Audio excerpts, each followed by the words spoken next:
Hey everyone, and welcome back to the Explainer. So look, if you're a Lean Six Sigma practitioner, you can probably spot process waste from a mile away, right? It's what you do. But here's the catch. All that operational brilliance means absolutely nothing if you can't get your executive team on board. All right, let's jump right into section 1, the hard reality and exactly why these projects fail before they even start. Did you know that over half, literally more than 50% of all continuous improvement initiatives completely crash and burn? It's crazy, but it's true. And it's usually not because the statistics were wrong or the process was impossible to fix. They fail because they lacked a razor-sharp definition at the starting table, or because the black belt failed to translate those operational improvements into tangible financial value for the boardroom. And let's be real, without management commitment, you have no resources, you have no time, and well, you have no project. So moving on to our solution for this, the project charter, which is basically your strategic compass. Now, I really want you to notice the word contract here. Please, whatever you do, do not look at the project charter as just another piece of annoying administrative paperwork or a simple checklist. It is a binding agreement. The source text is super clear about this. It explicitly defines it as the official contract between you, the black belt, and the business itself, which is represented by your project sponsor. This charter is what legitimizes your effort. It justifies the time and the money the company is about to spend. And at the end of the define phase, this document absolutely must be formally approved in a tollgate review before you can even take a single step into the measure phase. So what's actually inside this contract? Well, we've got 4 non-negotiable foundations. First up, the problem statement. Like, what is concretely going wrong and how is it impacting the organization's goals? Second, the goal statement. This one absolutely must be SMART, specific, measurable, acceptable, realistic, and time-bound. You have to quantify the actual gap between your current performance and what the customer actually wants.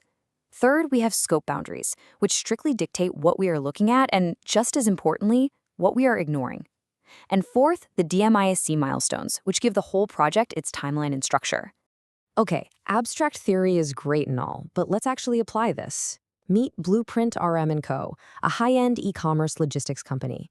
So these guys ship incredibly expensive design gadgets, and they have a massive problem. Here's the painful reality of their problem statement. They currently have an 8.5% return rate on these high-end gadgets. Now, as a black belt, you might look at that 8.5% defect rate and immediately start nerding out about standard deviations and root cause analysis. But remember our hard reality from earlier.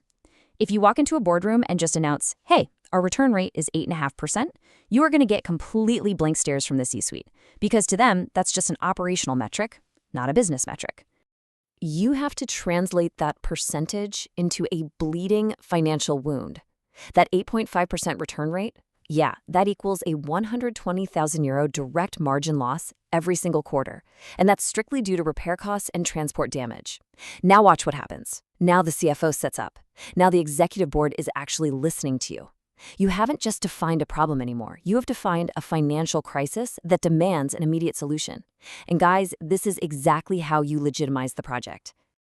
Right, so once you have their attention with that financial pain, you need to build some really strict fences around your project. The source material warns against a massive pitfall here, trying to tackle the elephant. If you try to solve a problem that is just way too broad, it gets unmanageable, and you're never going to find the root cause. So what is in scope? The main warehouse packing lines. That's what we actually control. And what is explicitly out of scope? The external transport carriers. By stating exactly what is off limits, you stop scope creep in its tracks, you protect your timeline, and you make sure your team stays hyper-focused on the goal. Which brings us to the business case. Or, as I like to call it, speaking the CFO's language. Okay, this right here represents the single biggest mistake I see beginners make. They walk in and pitch the project by saying it's going to result in less process variation and higher customer satisfaction. And sure, while that's totally true, that is just academic lean jargon. The C-suite cannot pay employee salaries with less variation. An expert, on the other hand, speaks directly to the CFO's priorities. They say, this project will yield hard euros, significantly lower failure costs, and deliver a positive ROI. To really build this expert argument, you need to divide your outcomes into hard savings and soft benefits. Hard savings are the tangible things, right? Reduced return costs, lower failure costs. Basically, these are the numbers you can actually point to on a balance sheet. Soft benefits are intangible, things like a boost in reputation or increased brand loyalty. And while soft benefits are awesome, the source material makes a really great point. A true black belt will always challenge themselves to see if those qualitative benefits can somehow be translated back into euros. Because at the end of the day, those financial, quantitative benefits are what truly give substance to your business case. And all of this culminates in the absolute holy grail of C-level metrics, ROI, or return on investment.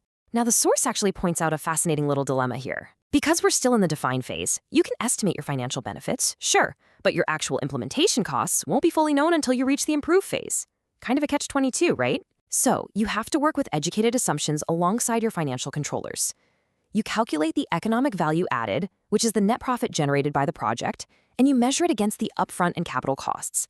And crucially, to show real, undeniable value, you need to project this over a realistic time frame, usually a maximum of 3 years, just to prove that the investment will pay for itself and then some. All right, let's wrap this all up with the executive summary and how you actually get the green light to start your DMIX journey.